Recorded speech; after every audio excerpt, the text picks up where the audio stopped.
Hello everyone, this is the State Office of Rural Health. We welcome you to our webinar today.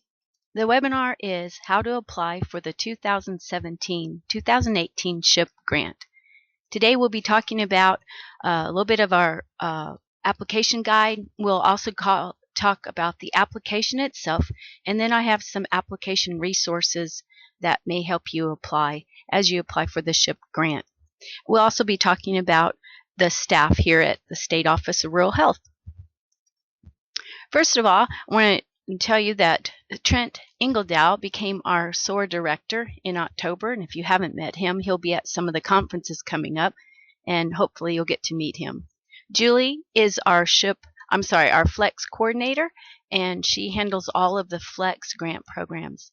Lorena is out on maternity leave until January, and she is the health specialist in charge of the SOAR and RCHIP grant program. And I'm Sherry Wyatt, and I am the program officer that is responsible for the SHIP and the SIP grant programs. And that stands for the Small Rural Hospital Improvement Program and the Rural Facility Capital Improvement Program. And today we'll be talking about SHIP. The first thing I advise you to do is to go to our website and open the application guide. And I have it here. We're going to do that now. The application guide is a general guideline on how to apply for our online grant this year. And you can go through, if you'll notice, it's about 8 pages, so it won't take you very long to read. The deadline for the SHIP application this coming year is January 5th, 2017. So you can go online and get that application done. There's a link to it, and we're going to go to that link in just a little bit and discuss it. Read over the statement of purpose, what the SHIP grant actually funds and what's the purpose of it, and then also look at the eligibility to determine if your hospital is eligible for the SHIP grant. In terms of hospitals, they need to be small hospitals with 49 beds or less. However, I want you to understand that if your hospital has more than 49 beds, you can come in with a certification and show us that you are staffing for only 49 beds for your facility. And that report, if you, on your report for your Medicare cost report, if you have a licensed bed count of greater of 49 on line 14, you're able to do that. So if you have any questions, please call me and we'll go over that. Also, the eligible applicant needs to be located in a rural area. If you do not know and you have don't know the designation of your facility, if it's rural or not, we have a website that you can go to, and it will show whether you are in a rural area. And that's on our frequently asked questions. I'll be showing you that in just a minute. Eligible hospitals also can be for-profit or not-for-profit, and including faith-based. So read over that and look at the frequently asked questions for more guidance on the eligible applicant hospital. This year, 2017-18 grant award will be for $9,000, estimated $9,000 per hospital. The eligible uses of the grant funds are funding activities that provide value-based purchasing, accountable care organizations, and savings, shared savings, and then payment bundling.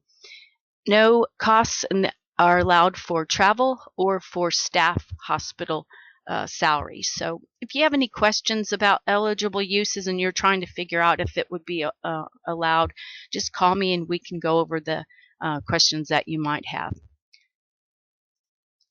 In terms of responsibility section, mainly one of the things that you'll be needing to do after you get your award is after you've completed it, you have a project completion report at the end of the project, and that will determine then how you'll be reimbursed. We do fund on a cost reimbursement basis. Read on through the general information, which gives you just some information about it, and then the general compliance information here at TDA. Let's move on to our application.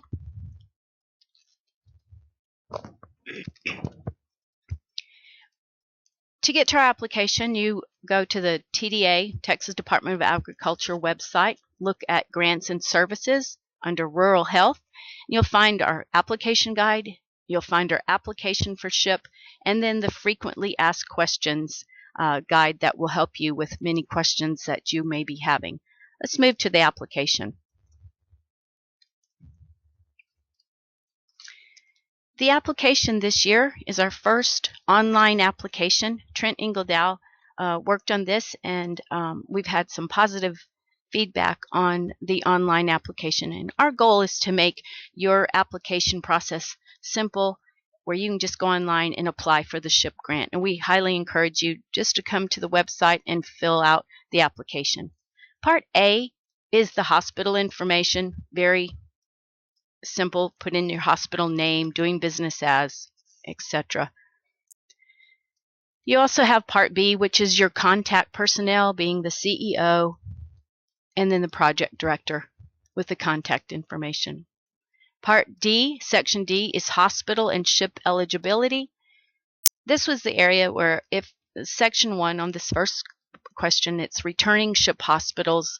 If you were funded for a grant in 2016, you would identify that as returning hospital. If you were not funded in the SHIP program, grant program, you're of course going to write you're a new SHIP hospital applying. Any changes to your SHIP director, CEO, address, make your adjustments or check that off, and we'll follow up on that. So you move on through your application, whether you're a critical access hospital. This is again the line about the hospital beds. Again, if you have more beds but you're staffing for 49 or less, we can have a certification and you'll be eligible. ICD-10, HCAHPS reporting, you move on through. This section is very important. This is asking returning SHIP hospitals. So if you are a returning SHIP hospital, in other words, you have been given a grant in 2016, these are the questions you will be answering. So the first one, of course, is are you conducting the activities in the network or consortium? Most of you will say no. I do not know of a consortium or network that the SHIP hospitals are working on at this time. The second question is really giving the status of your grant for the 2016. Most of you will be selecting that you're in process. You are working on the grant for 2016. You have not finished, and you are in the middle of it or processing through it. The other one is completed. There are about I think there's about 8 SHIP hospitals that have turned in their completion report. This is a button, radial button you'll select. And after you've selected that, it'll have a section. And this one asks to give what impact or what measurable outcome when you've completed that. What HRSA is asking you to do is to give quantitative and qualitative data to support the project. So for instance, if there was one hospital that had a sleep apnea diagnostic unit, they could put something to the effect quantitative that perhaps 14, make whatever number of patients have used it, or maybe it's been tested out on staff at the hospital. So you would put in a quantitative measure. So many patients have used the diagnostic device. The impact then and the measurable outcome could be the quality would be that you have improved the quality of healthcare to the sleep apnea patients, and you've also reduced the the medical costs and travel time of the sleep apnea patients. So that would be something that these kind of general impact and measurable outcomes would be appropriate. Again, the next section, you would be they're asking in Section A, which purchasing, off the purchasing menu, which activities would you like to select? Now, HRSA has a first priority that has to come first, and HCAHPS and ICD-10 reporting has to be in place. These have to be selected. You have to be publicly reported to Hospital Compare. Those are the first priority. So if you have not completely implemented HCAHPS or ICD-10, you will need to select those from the purchasing menu. If you are already purchasing, if you have already participating fully in HCAHPS and ICD-10, you may pick any other investments off of the any activities off of the purchasing menu. And then if you've completed all, you can come in for pre-approval with to our office, and we can look at what project you would want to do that's off of the purchasing menu. So let's look at the purchasing menu itself. These are the activities that you could select. In section 1, the value-based, let's suppose you're going to do HCAHPS. So you just check that box and you estimate that you're going to be using $3,000 for that investment activity. You can pick as many as you want. Second section, let's say you're going to do the mobile health. Maybe you're doing portable health unit, portable health equipment, and you estimate that your project equipment is going to be $6,000. The total then down at the bottom adds up to the $9,000 for you. If you accidentally add wrong, it will show you, and you can readjust your figures.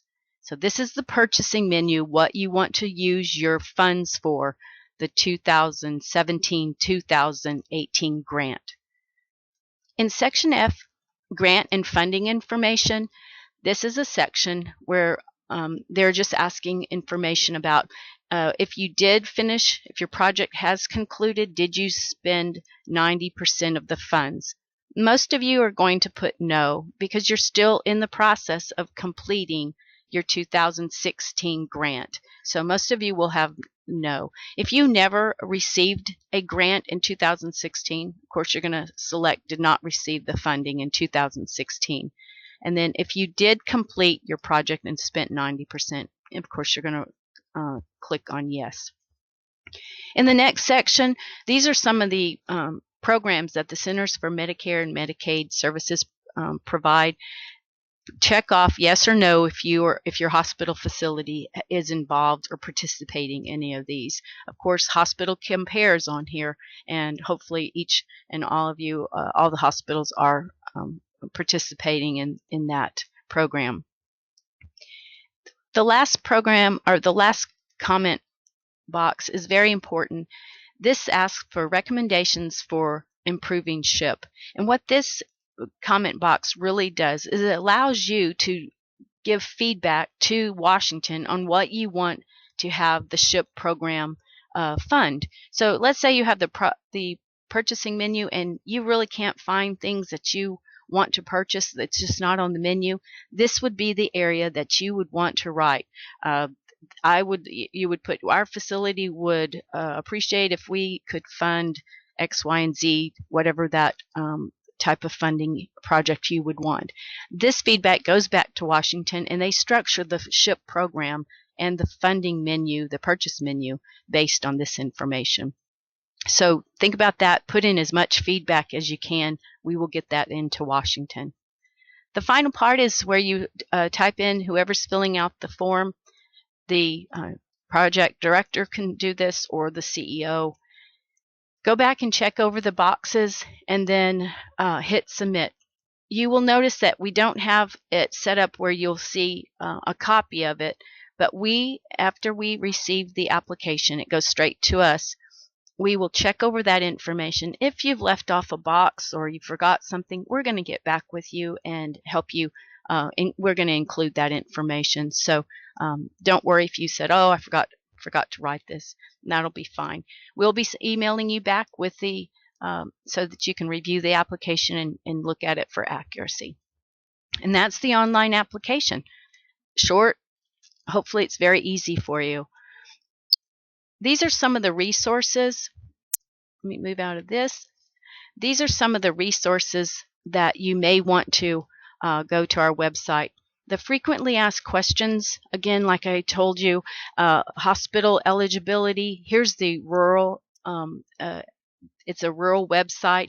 Put in your physical address of your hospital and you're able to find out if it's rural. Again, the 49 beds, this is information on that. And there's several questions in here that will help you as you fill out your form. And if you have questions about it, look at this section of the frequently asked questions. And then the SHIP investment resources.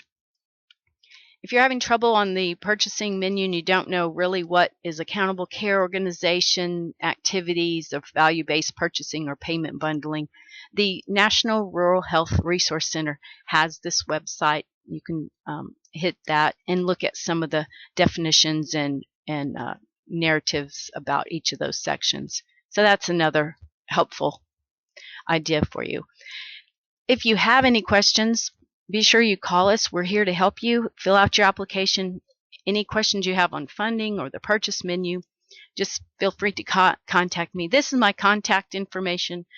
Again, Sherry Wyatt. Please call anytime. We look forward to your application. We know the money will help the hospitals. We know you're doing great jobs out there, and we'd like to help you any way we can. Call anytime or email anytime. We thank you, and we look forward to your application. Take care, and goodbye.